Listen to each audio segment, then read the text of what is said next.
Hello दोस्त। मैं आप लोगों के बीच में फिर से मैथ्स के कुछ सवाल लेकर आया हूं जो आपके आने वाले ग्रुप डी एनटीपीसी एग्जाम के लिए बहुत ही महत्वपूर्ण है। दोस्त, हम आपको बार बार कहते हैं कि हमारे वीडियो को जो हम बता रहे हैं रोक लीजिए और सवाल को पढ़िए, तब आपको समझ में आएगा कि ये सवाल का क्या रहा और बनाना कैसे इस सवाल को। ठीक है।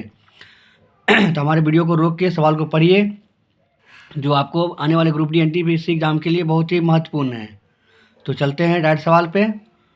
देखिए, हमारे चैनल का नाम है मैथ्स गुरु अंश, जो सब्सक्राइब कर लीजिएगा कि जब भी हम अपना वीडियो अपलोड करें तो हमारे वीडियो आपके पास पहुंचे।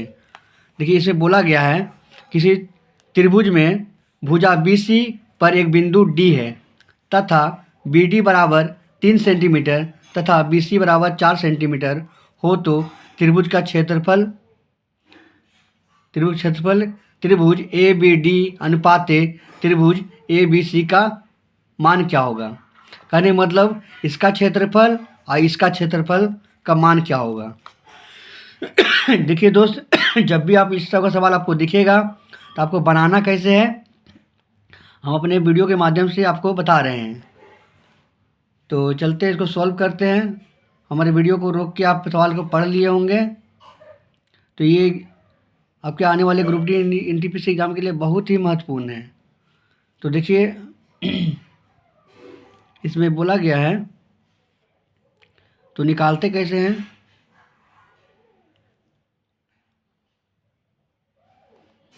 देखिए, यहाँ बोला गया कि त्रिभुज BC भुजा पर एक बिंदु D है। तो हम लोग पहले त्रिभुज बनाते हैं। देखिए, ये त्रिभुज बना लिए। देखिए A B और C। ठीक है। BC भुजा पर D बिंदु एक D बिंदु है, तो BC भुजा पर एक D बिंदु ले लेते हैं। ठीक। अब देखिए क्या बोला है यहाँ कि एरिया ऑफ त्रिभुज के क्षेत्रफल ए बी डी इसका क्षेत्रफल और त्रिभुज ABC गोटा का पूरा का क्षेत्रफल का अनुपात पूछा है, क्षेत्रफल का अनुपात। तो कहने मतलब ये सवाल जब भी आपका दिखिएगा तो आपको बनाना कैसे है। तो इसमें देखिए बोला गया है कि जब भी ऊंचाई कांस्टेंट, हम नोट लिख देते हैं, महत्वपूर्ण बात है, नोट लिख देते हैं कि जब भी ऊंचाई स्थिर रहे तो कैसे निकालते हैं। जब भी ऊंचाई स्थिर रहेगा तो इसका एरिया ऑफ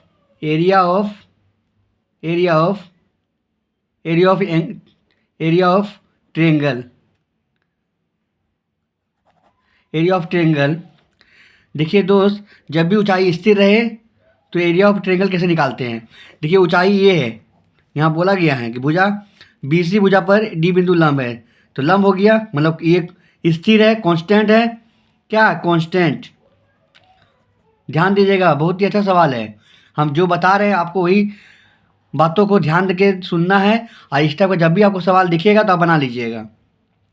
तो ऊंचाई जब भी कांस्टेंट रहे तो एरिया ऑफ त्रिभुज ABD का क्षेत्रफल अनुपाते त्रिभुज ABC का क्षेत्रफल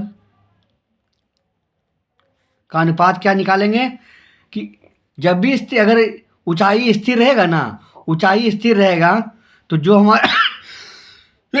हमारा BD का मान है ना, BD और BC का, देखिए BD का जो मान है और BC का जो मान है, देखिए BD, तो BD कितना दिया हुआ है, 3 सेंटीमीटर दिया हुआ है, और पूरा BC जो है, ये BC दिया हुआ है पूरा, वो क्या है, 4 सेंटीमीटर।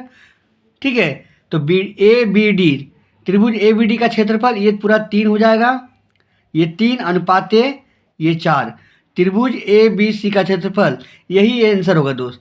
ध्यान दीजिएगा, हम बता क्या रहे हैं, बहुत ही अच्छा सवाल है।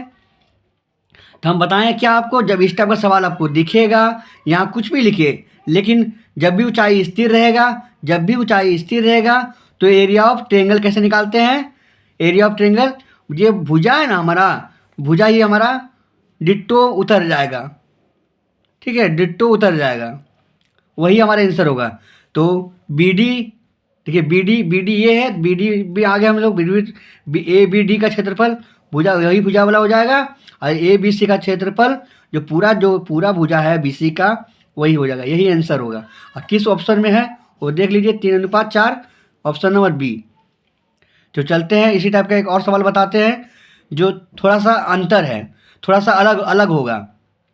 तो ये बार बार एग्जाम में दिखता है और स्टूडेंट लोग गलती करके आता है, ठीक है। तो आप लोगों को गलती नहीं करना, वही हम आपको बताते हैं कि स्टूडेंट लोग गलती कहाँ करते हैं। तो इसमें क्या करना, जब भी इस टाइप का सवाल दिखेगा तो डिट्टो भुजा ही आंसर हो जाएगा, भुजा ही आंसर हो जाएगा। त्रिभुज का क्षेत्रफल ए बी डी का क्षेत्रफल अनुपाते त्रिभुज ए बी सी का क्षेत्रफल पूछेगा, और जब भी ऊंचाई स्थिर रहेगा तो यही आंसर हो जाएगा। तो इसी टाइप का एक और बताते हैं, चलते हैं अगले सवाल पर।